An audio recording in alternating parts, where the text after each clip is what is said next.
Welcome back to Transformers Rescue Bots Academy Season 2. Today we're taking a look at the episode Powerless. In this episode, Heatwave tries to teach the recruits when they do and don't need to use their Power-Up-And-Energize tools. So the episode begins with the recruits using their Power-Up-And-Energize tools in a practice mission to save Chuck, who's stuck under some debris. They really do seem to be mostly using them needlessly. I mean, they could easily just lift this stuff off Chuck with their bare hands. They just seem to be playing with their tools. By the way, did you notice how at the start of the episode, when the recruits are going through this obstacle course, they jump through this big circle that looks like a Tron disc? This is actually something from the intro of the show, as we see World jump through it here. In all the episodes of this series, I think this is the first time we've actually seen it in an actual episode. So Heatwave takes them on an underwater rescue, where they must retrieve toxic barrels from a busted sunken ship without using their Power-Up-And-Energize tools. The recruits enter the ship, and all of them immediately start moving towards the end that is leaning over the edge. I think they could have come at this a bit smarter. They should have had at least 3 of them stay back at the other end of the ship to help balance out the weight. Preferably the 3 heaviest of the recruits, who I'm guessing would be Hoist, Wedge, and then maybe Hotshot? Honestly, it's kind of a toss-up between Hotshot and Medics, but I'm assuming that Whirl is the lightest out of all of them. But no, instead, they end up shifting the boat and making things a lot harder for themselves. So hard that they decide to forfeit Heatwave's power down test by using their tools in order to complete their mission and get the toxic barrels before they can pollute the area. I like this.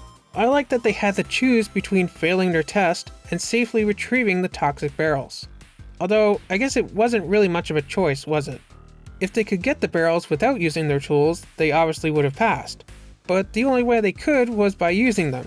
So it was really either get the barrels and fail the test, or don't get the barrels, do nothing, and fail both the test and their mission.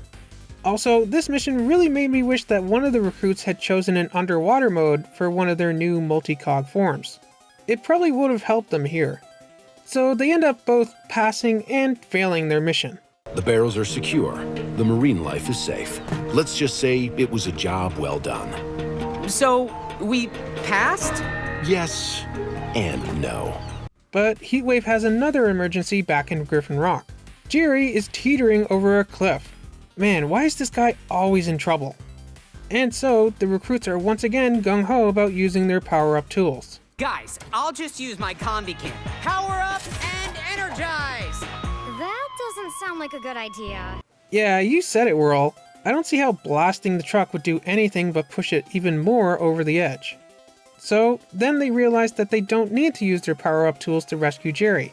And once they do so, they discover that the tests were switched. The underwater mission was the one where they needed to use their tools, and the Jerry rescue mission was the one where they didn't. And so the recruits learn that their Power-Up-And-Energize tools aren't always the answer to every problem. This was a pretty fun episode. I liked that the recruits had to learn to use their tools responsibly, and it was a good lesson for them to learn on the way to becoming better rescue bots. Well, what did you think of this episode? As always, let me know down in the comments. Remember to like, subscribe, and do all that other fun stuff. And I'll see you back here for another Transformers Rescue Bots Academy episode review.